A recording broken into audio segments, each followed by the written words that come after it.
230 into fifth, 240, 250, 260, 265 on the brakes. Wow, that's insane. Hey guys, welcome to a very exciting video. I'm out here in sunny Austria and I'm about to drive the up and coming G87 M2. This is a pre-production car, so it's all stickered up almost like camo, and it's not the finished item. So we're not going to go into too much detail as to what it looks like, because it's very hard to tell from this particular car or the other camo car. And that goes for the interior as well. The interior is quite heavily covered up because they don't want us to know exactly how things are going to look when this car finally hits the showrooms in hopefully sort of February, March next year. Production will start actually at the end of the year, but these are being built in Mexico, so there's going to be a bit of a delay in terms of when we're going to see them in the shops. The M2 has a big place in my heart. As many of you might know, I kind of built my channel around the OG M2 when that came out in April 2016. I had that gorgeous sapphire black with DCT box. I absolutely love that car, and it definitely caused a big stir and a lot of interest on my channel, and has got me sort of to where I am today, obviously with a lot of hard work and filming in between. And as you know, I now have the F87 M2 competition in manual. Absolutely love that car. I've had it for about 3 years and I'm in the process of turning it into a track car. So I'm really interested and keen to get behind the wheel of this new one and see if it still has that M2 thing about it, if it still feels a little bit naughty compared to its bigger brothers, the M3 and the M4. They haven't given us all the information about this car, but what we do know is it has the S58, which is the same engine that's in my M3. So it's a 3-litre straight 6 twin turbo. I don't know the output, but I'm guessing it's going to be slightly detuned. They do say that this has a similar performance to the outgoing M2 CS, and we know how fast that particular car was. It's going to be offered with 2 gearbox options, at least here in Germany. I'm hoping that we're going to get the manual option in the UK, but I can't confirm that yet. Maybe by the time this video goes out, there'll be more news on that, but my fingers are crossed. This particular car is actually a manual, and there's a camo car that is the 8-speed auto. I'm going to get to try both of those options around this incredible Salzburg ring circuit. I was looking on YouTube last night and trying to learn at least the layout of the circuit, and it looks fast. So it's going to be thrown in at the deep end. New car, left-hand drive, especially if I start in the manual, and this amazing circuit. But I just can't wait to get behind the wheel of it. In terms of the setup, well, just visually looking at it, we've got staggered wheels, just like we have on the M3 and M4. So we've got 19s on the front axle, 20s on the back, and the same width tyres. So 275 section on the front and 285 section on the back. We've got the same braking system as you get on the M3 and M4. And I'm guessing a lot of the suspension and stuff underneath is very similar. I have been told by one of the technical guys earlier on that the spring rate on the front axle is slightly up over the M4, and the spring rate on the rear axle is slightly reduced, but the compression is slightly increased. So that kind of gives the feeling of a bit more playfulness with this particular car. But it definitely looks like it's slightly shorter than an M4, and I'm just hoping that it really retains that sort of M2 naughtiness that the previous generation had straight out the box. For the first time, carbon roof is available as a factory fit option on the M2. Previously, it was a dealer fit option, almost aftermarket if you like. And most importantly to me, you can opt for the carbon bucket seats, the ones that are in my M3, the seats that I rave on about all the time. And because this is the same platform essentially as my M3, we know that we're going to get that lovely low slung driving position and the support of those carbon buckets. So the thought of having carbon buckets in a car the size of the M2, I mean, that's a winning ingredient for me already. I can't really tell you much more about this car because they're being coy with all the information they're giving us.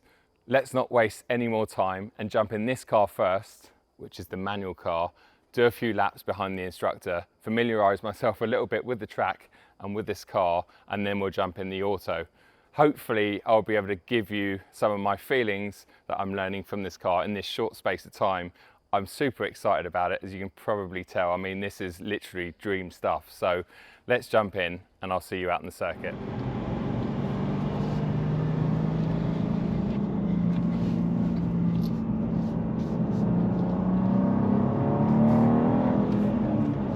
Okay, here we go, guys. We're in a manual to start off with, and this is the Salzburg ring in Austria. I've never been around here before.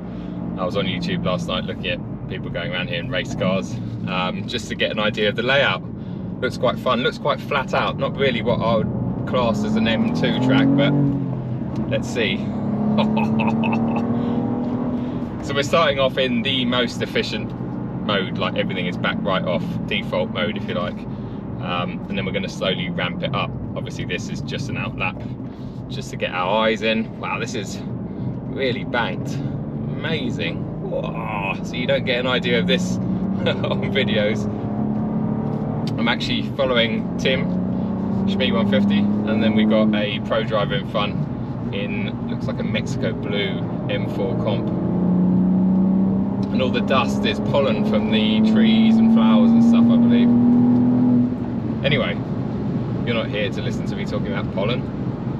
You're here to listen to me trying to convey what I'm feeling from the driver's seat in a reasonably short amount of time.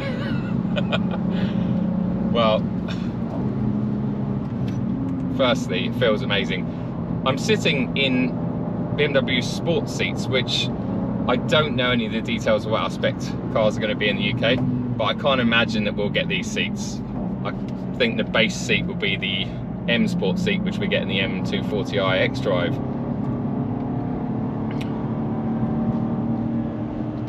Well, so far, it feels pretty impressive. It really does. Although we know the underpinnings are essentially G80, G82, or a lot of them are. And then we will go faster. Right. M1 button. Here we go. Sounds better. Yes, it might be fake sound. Lovely gearbox. Obviously lifted straight out of what I've tried in cars like that M4 manual that I had in Germany last year. Really good on the brakes. Lovely, loads of grip through the rear axle. Obviously we've got an M differential back there, but we've only got rear wheel drive option in the M2. Oh, it's lovely.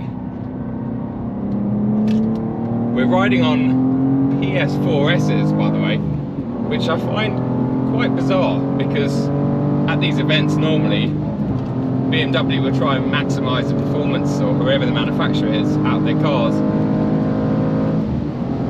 That's 250 k's an hour. That's fast. Yeah, they'll try and maximise the performance of their cars by putting the best tyres on, and although PS4Ss are very good, they're definitely not better than Cups on track, so yeah, I was surprised about that.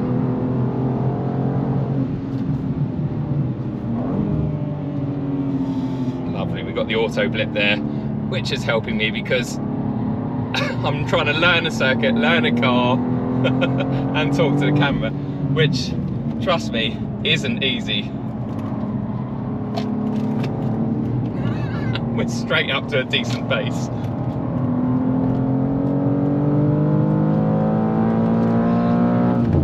Oh, hear that gear change. Yes, it's probably coming from the speakers, but who cares? 240 down the main straight, hard on the brakes. Well, it's impressive. Really, really impressive. It does feel more nimble than an M4 or an M3, which makes sense. Oh, this is just awesome. I wish I was out here all day. Got to stop early. Bit of a bump there on the exit.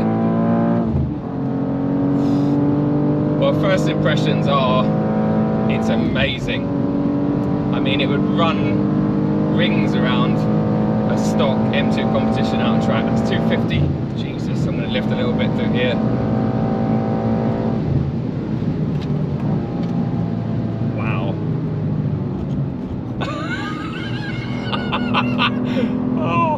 It probably doesn't look that fast in camera, but trust me, it is.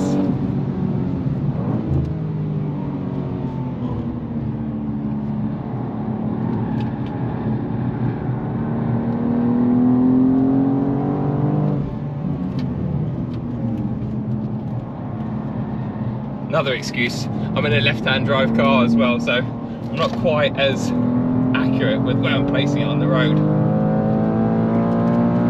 Push the M2 button for the next 2 laps.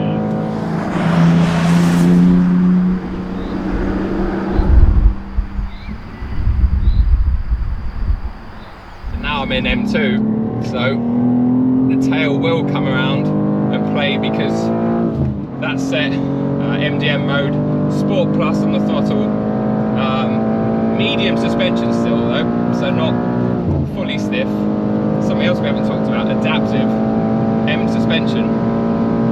That's what this car has. That's 260 through there. Wow.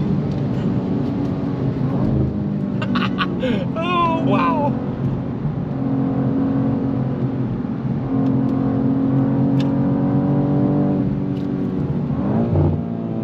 Oh, how good do those sound shifts sound?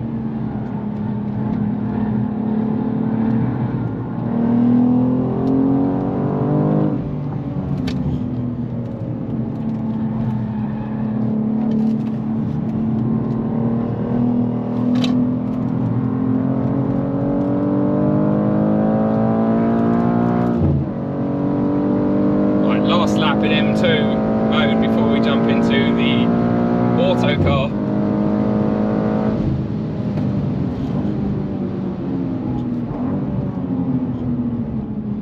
So in here this time, let's see what that front end's like. Okay, we've got a bit of understeer through there that time. I can feel the electronics holding me back a little bit. And onto the brakes. Well, it feels incredible. The front end doesn't feel as good as an M4, but the car feels more playful, if that makes sense. Right, here we go. Big speed, big balls. Top of fourth, that's 230, into fifth, 240, 250, 260, 265 on the brakes. Wow, that's insane. Oh, it's funny going around a circuit at so much pace, a circuit that you've just learned. I'm sure there's a lot of time in the bag in terms of my lap times.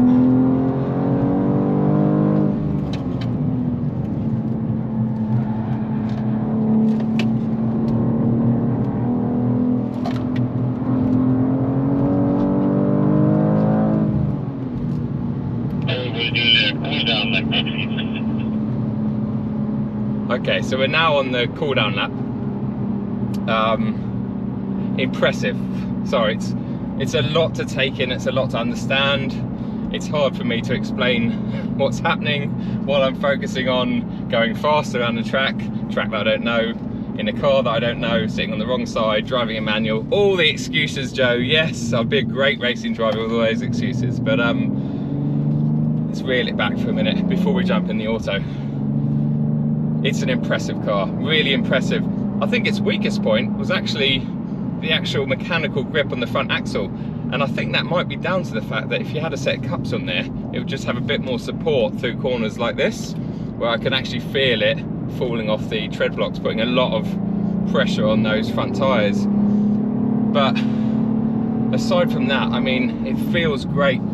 It's amazing what BMW have done with this new M2, just like they did with the previous F87. They somehow managed to make the F87 feel different to the F80 or F82, but with the same ingredients essentially, and that's kind of what they've done with this car. And yes, on the outside it does look different and it is a bit shorter, but it feels more playful, it feels more fun, almost less grown up if you like. It really does.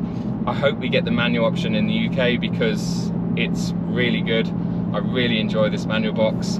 Yes, it's not as quick as the auto. I'm sure I'm going to jump in that car and take off 2 seconds a lap straight away because it's less for me to think about. But as you know, I love my manual transmission cars, and it's great that, well, it's at least available in certain markets. I have my fingers crossed that it's going to be available in the UK. But yeah, wow, that was cool. Now, do it all over again, but we'll jump into the auto car that Tim is currently driving in front. So I will see you in a second.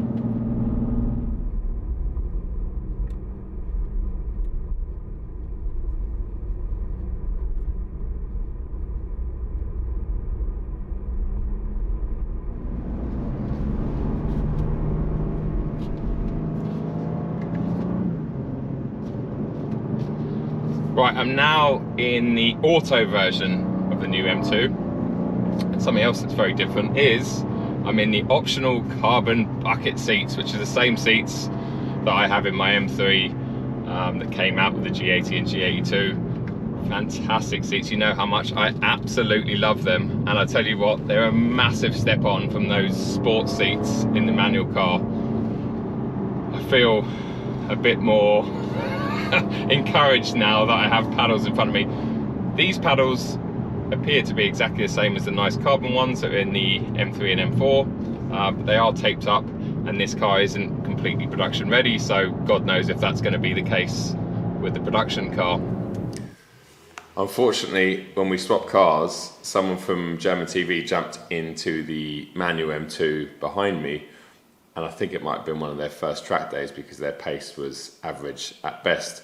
So this session for me was ruined a little bit by that because we just weren't going very fast. But hopefully you still enjoy the footage. Okay, so we got the ZF 8-speed gearbox in here. It feels like it's calibrated very similar to the one that's in my M3. Sounds slightly different in here, that S58, but as we know, a lot of that is piped in sound, so not what you would call organic sounds. This circuit's just crazy. That's 100 miles an hour through there, and we're not even pushing it. It really is fast. Yeah, I'm having to think about a lot less with this auto. And actually the front end on this car feels better than the manual car, and I think that's just down to tyre wear. I had a quick look at that front left Michelin, it looked quite angry.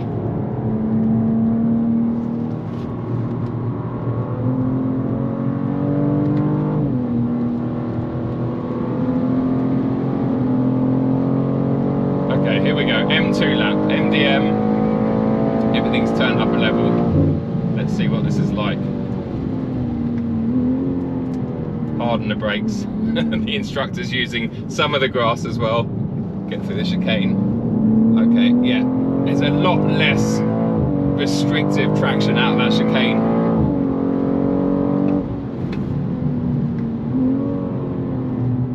Through this long right-hander, nice late apex-ish. Then let it run out wide.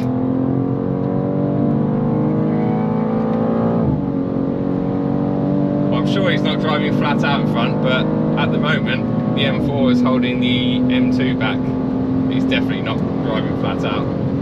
Yeah.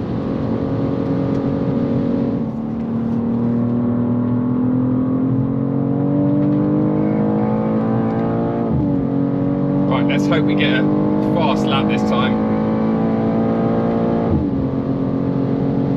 Well, I feel like I'm gaining on that M4 in front, which is impressive and tells me that this S58 isn't lacking much in terms of straight line pace compared to an M4 competition. Oh, a little bit of sideways action out there. And again, I'm bleeding off the throttle. Oh, that's a shame, we're taking it very easy now. I'm learning the track, I'm learning the car, and now I want to go.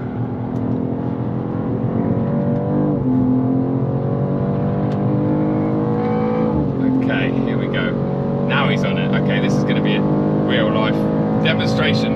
The M4 is still quicker, but not by much. Big bird. Okay, that's 240. 250 through here as we tip it in at 250. That's now 260. Stabilise the car a little bit off the brakes, brake in a straight line. Through here at 100 miles an hour. It probably looks like about 40 on camera. And then into this final complex. Again, being very conservative on the brakes. And I think that might be that. So, a small taster of what this car is like. Positive all round. For me, it's highlighted one area massively, and that is that the auto's quicker than a manual most of the time, without doubt. To add to that, not only is the manual a lot more engaging, it requires a lot more input to get a similar lap time. So those two obviously kind of work hand in hand and do make sense. And I was having more fun in the manual wrestling it around a circuit that I really didn't know sort of 6 laps ago than I am in the auto. But in terms of lap time, I mean, this thing's just ballistic, really is. Front end, amazing, much better than the F87, which is predictable because if you've driven a new M3 or M4 on track especially, the front end on those cars are unreal, and it doesn't quite have the front end that they have. It doesn't feel quite as stiff, doesn't feel quite as planted, doesn't quite have that mechanical grip on the front axle. In terms of the rear axle, well, unfortunately we couldn't take it out of MDM, and actually on this sort of circuit it's not exactly Landau or something, so there's very few corners or curves that you can actually see what the rear end does when you really start pushing it or antagonizing it. But when I put it into MDM, you could see, you could feel it allowing me to get a bit of sideways action, if you like. I don't know if this has got a 10-way traction control because all of that is turned off and it's not visible to me, so I don't know if they're going to keep that off the M2 to sort of separate it from the M3 and M4. But at least you definitely got a good halfway house in MDM. Yeah, the balance of the car, it's just a fun little car. It really is a fun, I say little, we know it's probably weighs 1700 kilos or high 16s. I don't know, that they haven't claimed or quoted a figure yet. We know it's heavy, all modern cars are, but really what is most important is how it feels out on track, and or how it feels when you're pushing it on your favorite road. And in that respect, or in that regard, well, it's awesome. It's really, really fun.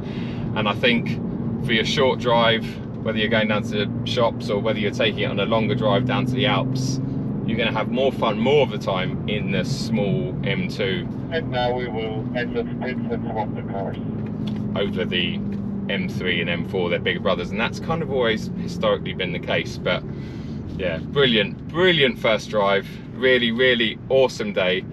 So hopefully you've enjoyed this literally one take wonder of a video, and hopefully I've explained and got across enough information to you to understand what this car is like dynamically. Massive thanks to all of you for watching and the support. I mean, very few people have had the opportunity to come out and do this, so huge thanks to the support from you guys and girls, and a massive thanks to BMW M for getting me out here. I'm gonna go and cool down, have a ice cold Coke, and probably pour a cup of water over my head because it is warm. That was awesome. Cheers guys, I'll see you at the next one.